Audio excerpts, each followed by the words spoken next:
بسم اللہ الرحمن الرحیم۔ برے خیالات اور وسوسوں کو دماغ و دل سے نکالنے کے لیے قرآن کی ایک آیت ہے۔ بعض دفعہ وسوسے پرانی زندگی کے ہوتے ہیں جو شیطان بار بار دماغ کے اندر دل کے اندر خیالات کو ڈالتا ہے، وہ نکلتے نہیں اور انسان اس چیز سے بہت پریشان ہوتا ہے۔ تو اس چیز کو دور کرنے کے لیے حضرت ابو الحسن شاذلی رحمۃ اللہ علیہ نے ایک چیز بیان فرمائی ہے۔ وہ کہتے ہیں کہ لیفٹ سائڈ پر، یہ لیفٹ سائڈ ہے میری، کیمرے میں آپ کو رائٹ لگ رہی ہوگی، لیفٹ سائڈ ہے۔ لیفٹ سائڈ کے یہ جو نیچے یہ حصہ نا، یہاں پر ہاتھ رکھ کر، انگلی رکھ کر، یہ قرآن کی آیت 41 دفعہ روزانہ پڑھا کریں۔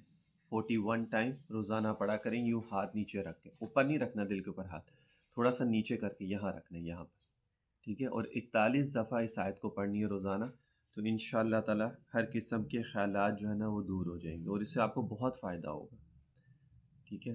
آیت کیا ہے؟ فَيَنْسَخُ اللَّهُ فَيَنْسَخُ اللَّهُ مَا يُلْقِي الشَّيْطَانُ ثُمَّ يُحْكِمُ اللَّهُ آيَاتِهِ وَاللَّهُ عَلِيمٌ حَكِيمٌ۔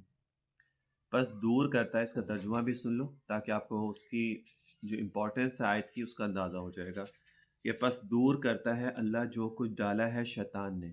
اللہ تعالیٰ دور کرتے ہیں اس چیز کو جو شیطان نے ڈالا ہے، پھر محکم و مضبوط کرتا ہے دل کو اللہ تعالیٰ اپنی نشانیوں کو، اور اللہ تعالیٰ جاننے والا اور حکمت والا ہے۔ یہ کریں ڈیلی روٹین میں، انشاءاللہ ہر قسم کے وسوسے، برے خیالات، ہر چیز نکل جائے گی۔